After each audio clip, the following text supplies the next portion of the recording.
Just on your readership, Sam, you've got 10,000 at the moment.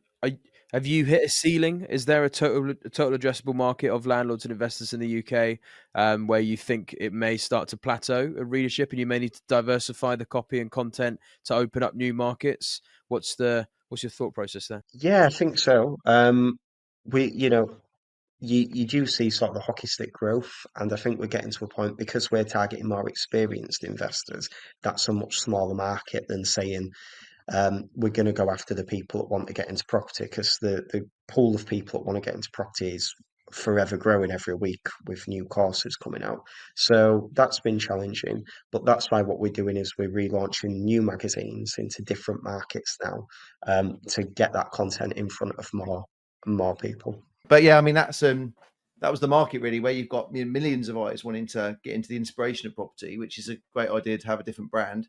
I was going to ask how you go from like 10,000 people to 20,000 people. How do you sort of double the revenue? But if you could open up a bit more of a inspirational magazine and sort of take the best bits of Blue Bricks and apply that to a wider audience, then that would obviously be quite a big revenue generator. Yeah, absolutely. Which is what we're doing basically. You want to be offering some of these entrepreneurs to their own documented TV show and get them onto Netflix and stuff, and you can charge them a production fee because the people like Stuart love seeing themselves on TV. I used to absolutely hate it, mate. 3 or 4 years ago, you'd never get me on a podcast doing this or talking to a camera. I just hated it.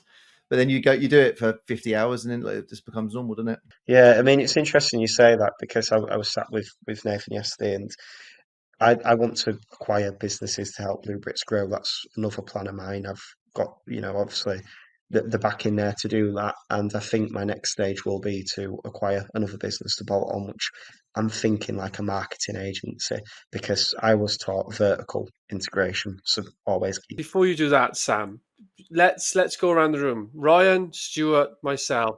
Let's give Sam some ideas of how he can scale his business. What would we do if we were Sam?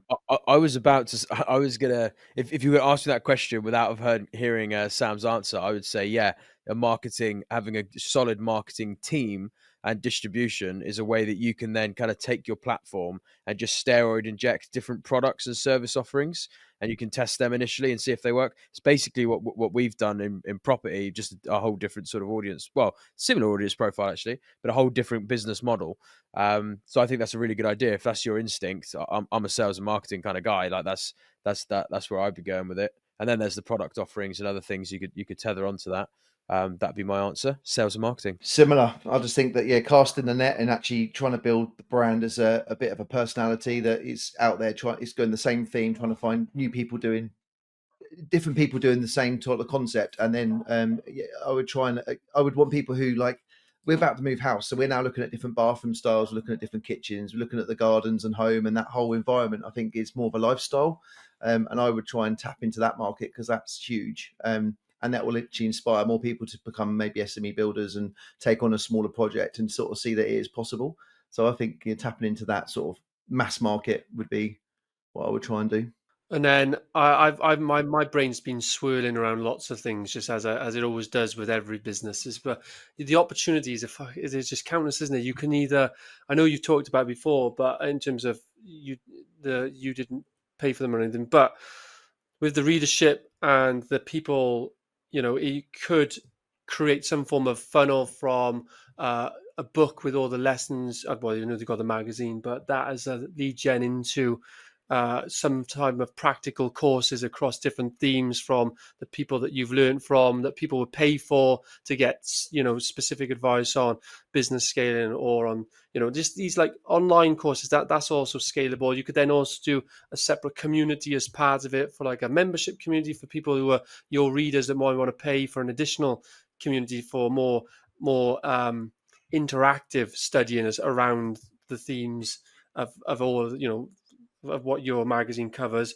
A production type of arm for, as I said, when you're interviewing these people, what else can you do for them? Do they want to do something like showcase their business on a bit of a grander scale or even a smaller scale?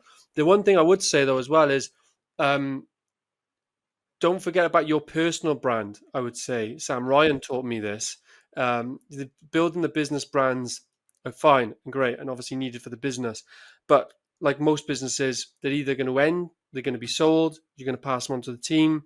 The one thing that isn't until you die is your personal brand, and it's probably your biggest investment today, because it doesn't. The bigger you can get that, it doesn't matter what you turn your hand to. It's kind of, we didn't talk about it, but it's kind of like Hailey Bieber. She sold her company for $1 billion recently, within 3 years, and it's 3 years because of her brand. Now, obviously, she's got a mega brand, but even on a smaller scale, if your personal brand, which is more of an investment than a revenue stream, but you can get your personal brand to X tens of thousands of relevant followers, whatever you turn your hand to business-wise in that sector, you will start off as a six-figure plus business, probably guaranteed. Am I wrong there, Ryan? I think it's absolutely true, mate. Yeah, so many case studies of that being the case. Especially, I think where people get it wrong is they don't speak to the audience they've created. So obviously, Sam, you've created a property audience. I do think you should be leveraging your. Do you have a piece in each magazine from you? We had the editors forward, but I've passed that on now, so I'm no longer the editor. I think you should be featuring in each of your magazines so that you're tethering your personal brand to the magazine. So the magazine is Sam. The magazine Sam with Blue Bricks is Sam Cook. They're synonymous. And then if anything happens in the future, you can kind of spin them out. The only thing you got to be careful of is obviously if you do want to sell it one day, you don't want to have that sort of key man issue. But I don't think you would, because you're not saying the magazine's about you. You're just saying you're in each piece, and you might cover a couple of the topics in that week, or you might have a different topic that you want to cover for that monthly or bi-monthly issue, isn't it? Just for the listeners. You could also sell out. You could also sell out 3 pages for a year or 18 months, and you could go out to SME builders, actually have a cover every month about what their journey. So they might have a really attractive site they're going to do in 6 months' time, and you could almost follow them through the planning cycle, the journey, the debt, the delivery, the refinance, and have just a 2-page, because people would buy into that longer term as well. Because you could go, right, for 10 grand, I'm gonna do a piece on you every month, a bit like when we're doing the videos and the YouTube stuff. But you could basically have someone document the journey almost on a catch-up weekly basis to sort of capture the emotion of it.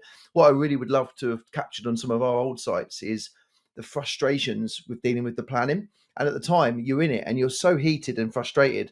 But then sometimes 3-4 weeks pass, that problem's been sorted. It was a stupid problem that's been to and from on emails with evidence from the councils. And I think having a platform to go, you'll never guess this fucking email that's come through. It's ridiculous. And having a platform to shout it, I'd pay 10 grand immediately to have someone go, this is going out publishing, and you almost use it as a bit of an armory to go, you're being ridiculous. And yeah, basically lobbying. I would pay to have that over 6 months. If it's an interesting site and you're going through the emotions, and people would follow longer term because they want to hear next week's edition, a bit like watching a soap, right? It's like you're investing along the journey and you're seeing the outcome at the end.